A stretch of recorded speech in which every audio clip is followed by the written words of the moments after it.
Assim diz a Escritura: o Espírito do soberano Senhor está sobre mim, porque o Senhor ungiu-me para levar boas novas aos pobres.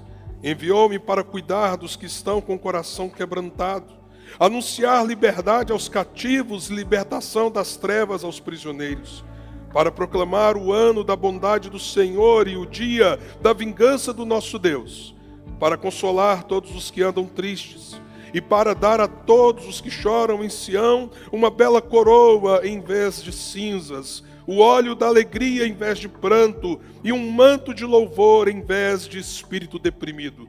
Eles serão chamados carvalhos de justiça, plantio do Senhor para a manifestação da sua glória.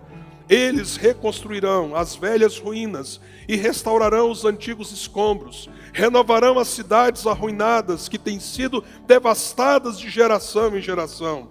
Gente de fora vai pastorear os rebanhos de vocês, estrangeiros trabalharão em campos e vinhas, mas vocês serão chamados sacerdotes do Senhor, ministros do nosso Deus. Vocês se alimentarão das riquezas das nações, e do que era o orgulho delas, vocês se orgulharão. Em lugar da vergonha que sofreu, o meu povo receberá a porção dupla, e ao invés da humilhação, ele se regozijará em sua herança, pois herdará a porção dupla em sua terra, e terá alegria eterna. Porque eu, o Senhor, amo a justiça, e odeio o roubo e toda a maldade. Em minha fidelidade os recompensarei, e com eles farei aliança eterna. Seus descendentes serão conhecidos entre as nações, e a sua prole entre os povos. Todos os que virem reconhecerão que eles são um povo abençoado pelo Senhor. Ontem eu conheci um pastor chamado Bruno. Um pastor que faz um trabalho tremendo. Ele talvez seja hoje o principal capelão em sistema prisional, um capelão presbiteriano que faz esse trabalho. É um homem que entra nos lugares escuros, terríveis das prisões brasileiras, para anunciar o Evangelho de Jesus e pregar o Evangelho, levando esperança para a gente arrebentada, partida e marcada pela violência. Mas o Bruno nem sempre foi assim. O Bruno, um dia, estava contado entre aqueles que estavam nas trevas. O Bruno, um dia, era o que estava encarcerado. Era o que tinha a sua vida marcada pelos erros. E sofria as consequências de uma história longe de Deus. E o Evangelho o alcançou. E hoje, pastor Bruno, que um dia foi o presidiário Bruno, é um homem que tem sido usado por Deus para levar luz onde há densas trevas. Que poder é esse que pode mudar a vida de uma pessoa assim? Que poder é esse que pode transformar alguém de dentro para fora, arrancando as piores tendências do coração humano? Que poder é esse que pode ressuscitar a história de alguém marcada pelos seus erros, quem sabe crimes, e estabelecer uma nova história que pode pegar alguém e comprovadamente mostrar que se alguém está em Cristo, ele é uma nova criatura. Na verdade, isso é possível por causa do personagem presente nesta profecia. Isaías 61 fala do ungido do Senhor. Do ungido do Senhor. Mas quem é este ungido do Senhor em Isaías 61? É o próprio profeta. Se não é ele, a quem ele está se referindo? A própria Escritura nos esclarece isso. Se você olhar os Evangelhos e o Novo Testamento, nós temos clareza sobre quem esse texto bíblico de 720 anos aproximadamente de distância do nascimento de Jesus está falando. Em Lucas capítulo 3, 22, nós temos a narrativa de que Jesus foi até o Jordão para ser batizado. E nós sabemos o que aconteceu ali. Naquele lugar, o Espírito Santo de Deus desceu sobre Jesus Cristo, como um significado de unção. Se Pai, Filho e Espírito Santo, eles são um único Deus que subsiste em 3 pessoas, por que o Espírito Santo desce de um modo visível sobre Jesus no batismo no Jordão?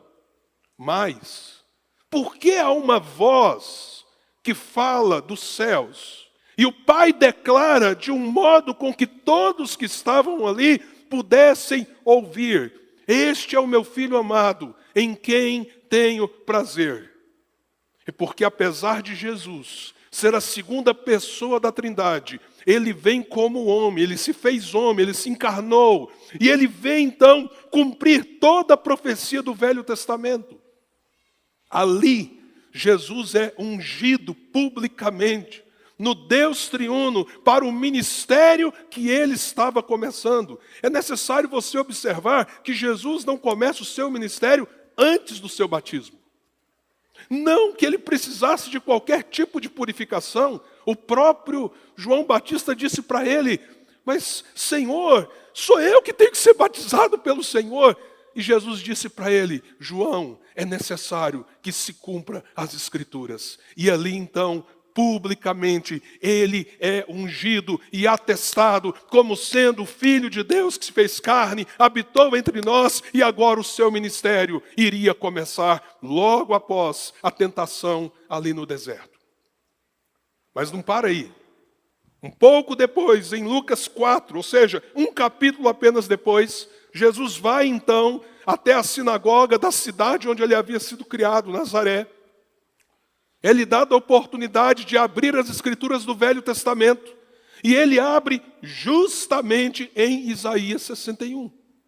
E ele começa a ler: o Espírito do Senhor Deus está sobre mim, pelo que me ungiu. Ele para num verso um pouco anterior, nós lemos um pouco mais, ele para no verso quando diz: e apregoar o ano da bondade do Senhor. Ele se vira ali na sinagoga para aquelas pessoas e diz: hoje se cumpriu a profecia do profeta. E a gente sabe o que aconteceu. Os judeus se escandalizaram, se levantaram contra ele, e de um modo miraculoso, ele sai em meio à multidão, porque eles queriam apedrejá-lo, não aceitando que ele era esse ungido. A gente caminha para o capítulo 7. João Batista está preso, logo seria decapitado. E João, então, naquele momento de sofrimento, de angústia na prisão, não obstante todos os sinais que ele havia tido, o seu coração não tem dúvida de que Jesus procede de Deus, mas a grande pergunta é: mas você é mesmo o ungido, o Messias prometido? Jesus manda dizer para João: João, fique sabendo, os cegos estão vendo, os surdos estão ouvindo, aos pobres é anunciado o Evangelho de Deus. João, Isaías está sendo cumprido, eu estou cumprindo. João, tenha paz. Você entende? Então, claramente, Isaías 61 é uma profecia que se cumpre em Cristo. Ele é o ungido do Senhor. E por que nós podemos crer que esse ungido do Senhor é aquele que pode transformar o ser humano dessa maneira tão radical, profunda? Porque o texto nos mostra como o ungido do Senhor, o Senhor Jesus, move a vida das pessoas. O texto diz que ele veio para os quebrantados. Ele veio para os quebrantados. Enviou-me para curar o coração do quebrantado. Quem é o quebrantado? O quebrantado é aquele que caiu a ficha. O quebrantado é aquele que agora está diante da sua própria miserabilidade. O quebrantado de coração é aquele que olha para si mesmo com profunda dor. É alguém que entendeu: eu sou miserável. Ah, como eu sou pecador. Como eu sou mau por natureza. Como que eu sou desprovido de qualquer qualidade que eu possa oferecer a Deus? Não tenho nada. Eu não tenho nada que possa ser usada como moeda de troca. Miserável homem, miserável mulher que sou. O quebrantado é alguém que tem consciência da sua miserabilidade. Por isso o quebrantado, ele se enquadra em todo esse contexto. Ele é pobre, ele é cativo, ele é prisioneiro e ele se torna triste. Não existe ninguém que uma vez quebrantado esteja alegre. E a Escritura, inclusive, diz que a gente tem que muitas vezes trocar o sorriso de alegria pela tristeza do quebrantamento, porque o arrependimento sempre nos levará à tristeza em relação a nós mesmos.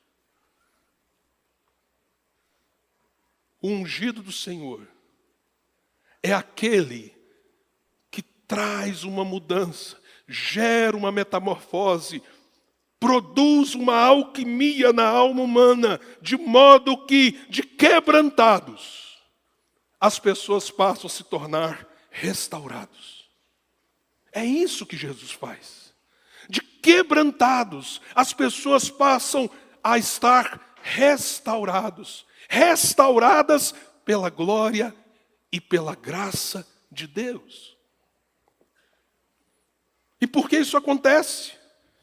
Porque ele tem uma boa notícia para os pobres. Por que isso acontece? Porque ele tem liberdade aos cativos. Por que isso acontece? Porque os que estão aprisionados nas trevas veem a luz de Deus em Cristo Jesus. Por que isso acontece, meus amados irmãos? Porque para os tristes e abatidos, ele tem coroa.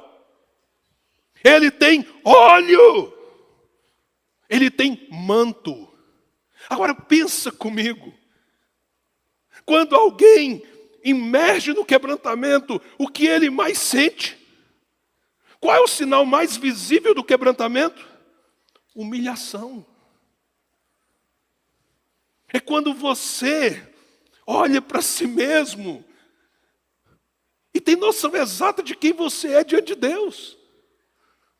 Isso te humilha, isso quebra você. Agora, quem ousa coroa? Quem tem um manto? Sobre quem é derramado um óleo? Então, de um miserável que merecia o inferno, ele levanta você e coloca uma coroa da glória dele sobre você. Ele levanta você e ele, que é ungido do Senhor, derrama um óleo precioso de alegria. Ele pega a sua nudez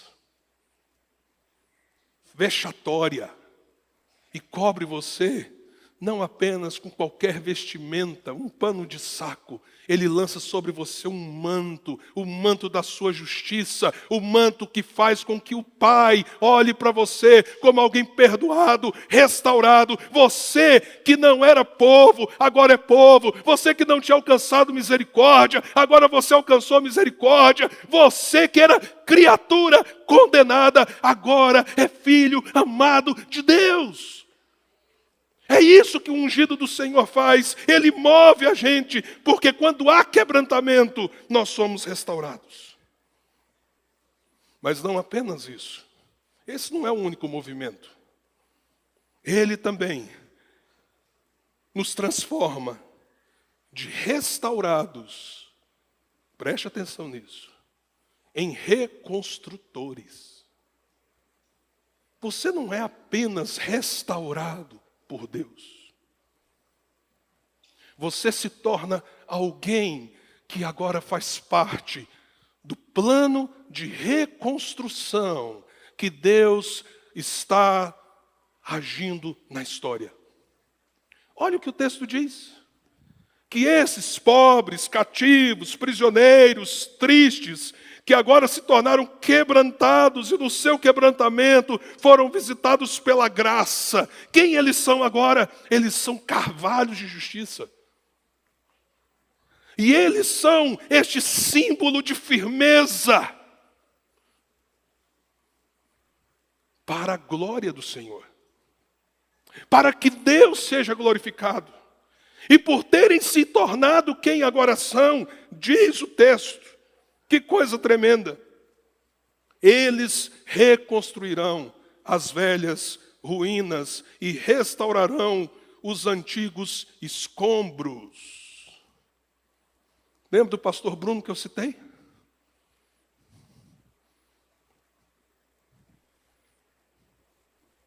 Alguém com uma história horrível.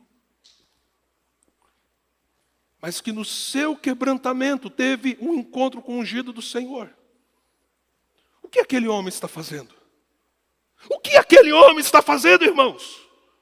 Quando ele entra nos presídios faccionados, com as regras mais desumanas que a gente sequer, alguns de nós, pode imaginar. O que aquele homem está fazendo? Ele está reconstruindo histórias ao levar a mensagem do ungido, como um dia chegou até ele, para aqueles que ainda estão encarcerados. Ele é um reconstrutor. Mas também, esse não é um chamamento apenas para alguém que foi chamado por Deus para entrar num lugar como um presídio. Esse é um chamamento para cada um de nós. É o que fazemos quando abrimos nossas casas para dar o testemunho do Evangelho pela cidade. É o que fazemos quando contribuímos em áreas da cidade sofridas e vamos como servos. É o que fazemos quando encontramos gente pobre de espírito, gente triste na alma, gente arrebentada no coração, e nós anunciamos que há uma boa notícia. Nós anunciamos que há alguém que tem o poder de transformar essa realidade e construir uma nova história. Por quê? Porque se você está em Cristo, você é um ministro de Deus. O texto diz que você é um sacerdote. O texto diz que você está aí como um ministro do Senhor.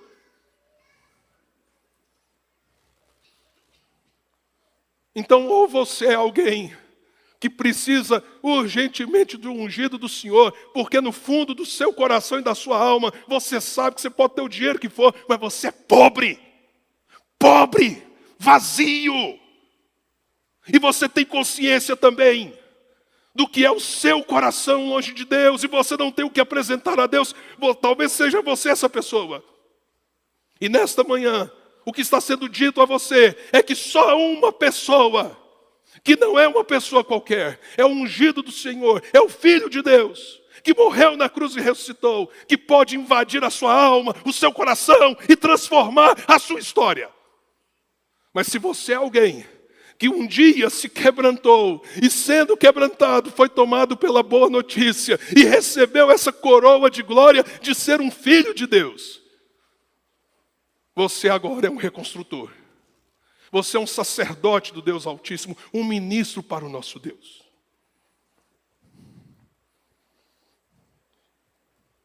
Mas há um outro ponto que eu quero que você considere. Alguns de nós temos uma história muito marcada entre o antes e o depois. Pastor Ricardo, a gente tem caminhado juntos, conhecido mais a história um do outro. Inclusive, ele já falou aqui na igreja para nós. Eu me converti aos 18 anos. Eu vim de um lar, de uma família, com situações terríveis. É conhecida a história pela boca dele mesmo, que o pai biológico não recebeu. Deus levantou um outro homem. Daí é porque ele tem nome de japonês, mas não tem cara de japonês. Porque um japonês adotou ele. Entendeu? Mas uma família marcada pelo ocultismo, pelo espiritismo. Lá com os 18 anos, ele recebe a mensagem do Evangelho, se converte a Cristo e já entende também o chamado dele, pastorado logo depois. E está aí, sendo um reconstrutor. Mas alguns de nós, como foi o meu caso, eu nasci num lar onde o temor do Senhor já estava. Eu fui consagrado quando criança a Deus, quando eu era um bebê. Não sei se o pessoal ficou dando essas risadinhas que vocês deram aqui hoje com a carinha dos meninos sendo molhados, né? Não sei. Eu acho que eu era tão pequeno que ninguém nem viu meu rosto. E eu pude ouvir o Evangelho desde cedo. E à medida que eu fui crescendo num lar onde havia temor do Senhor, eu fui tendo consciência de quem eu era, de quem Jesus era. E por volta dos 9 para 10 anos de idade, nesse ambiente, eu entendi que eu era filho de Deus. Eu compreendi o que Jesus fez dentro de mim. E eu também passei por um processo em que eu fui entendendo o chamado de Deus para a minha vida. São histórias bem diferentes, porque o ponto de partida é diferente. Ninguém tem uma virtude específica em si por causa disso ou disso. Mas o texto diz o seguinte, verso 9. Então está falando agora dos pais crentes. Se você foi um quebrantado, se tornou um restaurado, e agora restaurado, você se tornou um reconstrutor, o que a Escritura está dizendo é o seguinte: seus descendentes serão conhecidos entre as nações.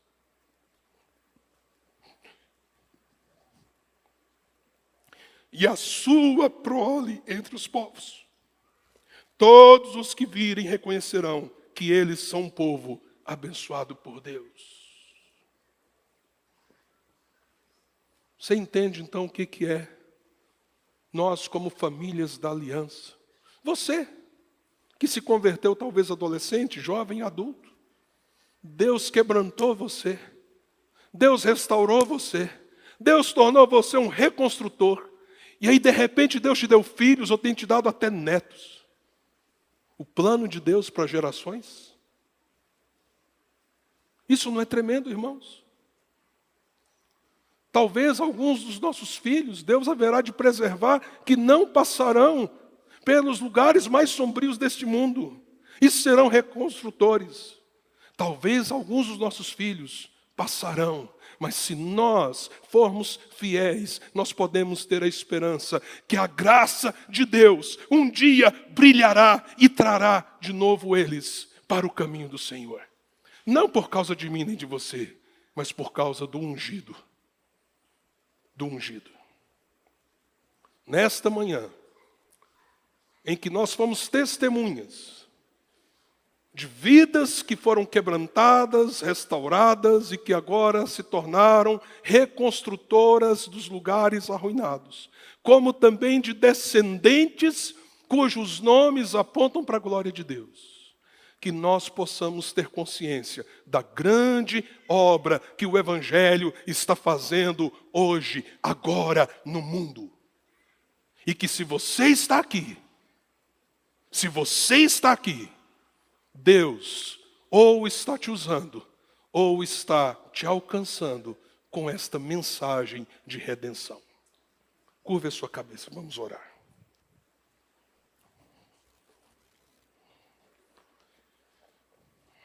Senhor, o Senhor é fiel, o Senhor é fiel.